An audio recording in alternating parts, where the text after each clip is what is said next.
daleen ak jàmm ñu yeggee leen ay xibaar ci doomi Idrissa Seck ji ñu teg loxo ci mbiram drogue moom Pape Abdoulaye Seck gannaaw ba nu ko jàppee ba déglu ko naroon koo yóbbu kaso yëkkati na ay kàddu yu bette yoo xam ni moom lañ leen di waaj a yeggee balay booba ñu ngi leen di ñaan ngeen aimé vidéo bi partagé ko ngir may ñeneen ñu mun ci jot doomi Idrissa Seck ji Pape Abdoulaye Seck mi ñu nëbb jant bi ngir trafic drogue moom ak yeneen juróomi nit yu ñu ko booleel jàpp yëkkati na ay kàddu yu bett ñu bari jëm ci enquête bi nga xam ni moo soxal ñaar fukki kilo ak ñaar yu cocaïne yi ñu jàpp diggante Kër Ayib ak Ngor Virage moom Pape Abdoulaye Seck la mu wax waa OCRTIS ya ko jàpp mooy ne takkewul laalewul ci réseau trafic drogue boobale te takk der yi ne Sylvain Bachapara Mendy moo ko jiite moom Abdoulaye Seck nee na sax jéem naa daaneel kooku ay yoon yu bari lëkkaloo ci woon ak i policier ak i gendarme waaye loolu mujjutoon a sotti moom mi ñuy woowee Scarface di Sylvain Bachapara Mendy neenu itam jiite na réseau trafic cocaïne bu mag a mag bu nekk diggante Guinée Bissau ak France jaar Gambie ak Sénégal waaye itam Maroc li ñu koy toppee bokk na ci association de malfaiteurs aux fins d'importation de cocaïne pour trafic en groupe criminel organisé blanchiment de capitaux détention d'armes à feu sans autorisation Scarface nag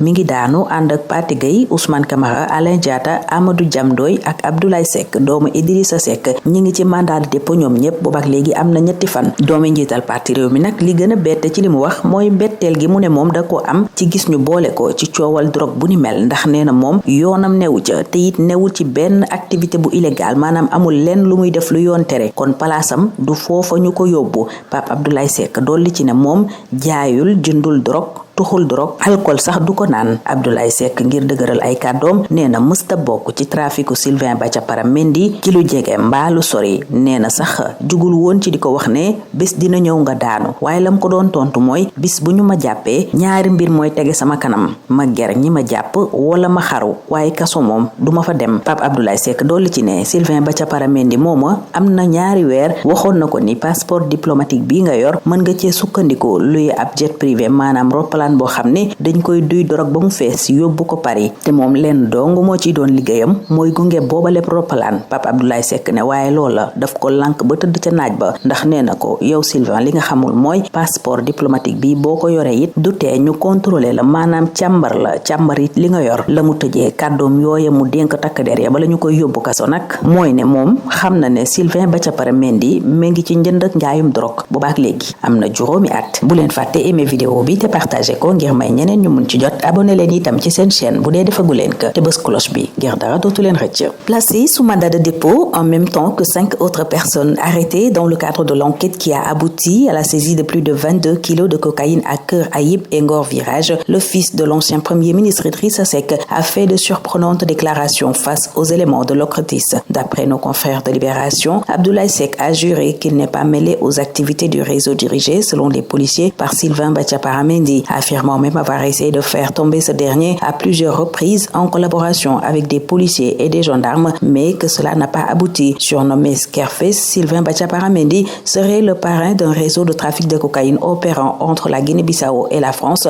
en passant par la Gambie, le Sénégal et le Maroc notamment. Il est poursuivi pour association de malfaiteurs aux fins d'importation de cocaïne pour trafic en groupe criminel organisé, blanchiment de capitaux et détention d'armes à feu sans autorisation. Scarface est tombé en même temps que Pathé Gueye, Ousmane Camara, Alain Diatta, Amadou Diamdoy et donc Abdoulaye Seck. Placé sous mandat de dépôt, tous beau monde croupi en prison. Le fils du patron du parti Rewmi s'est dit lui surpris d'être associé à cette histoire. En vérité, je ne sais pas pour quelle raison je suis mêlé à cette affaire, a-t-il lancé aux enquêteurs. Je ne suis dans aucune activité illégale. Ma place n'est pas ici. Je ne consomme ni ne vends de la drogue. Je ne bois même pas d'alcool, a dit Abdoulaye Seck, qui renforce sa plaidoirie en ajoutant ceci. Je n'ai jamais participé à son trafic, lui, Sylvain Bachapara Mendy, ni de près ni de loin. D'ailleurs, je lui disais qu'il finirait par tomber tôt ou tard, mais sa réponse était que s'il lui arrivait d'être interpellé, il aurait le choix entre la corruption et le suicide, mais qu'il n'irait jamais en prison. Le prévenu poursuit, ajoutant qu'il y a moins de 2 mois, Bachapara Mendy lui disait que grâce à son passeport diplomatique, lui, Pape Abdoulaye Seck, il pouvait louer un jet privé chargé de la cocaïne pour Paris. Et il ajouta que je n'avais qu'à accompagner le jet. Mais naturellement, j'ai refusé. Mieux, il ignore que ce type de passeport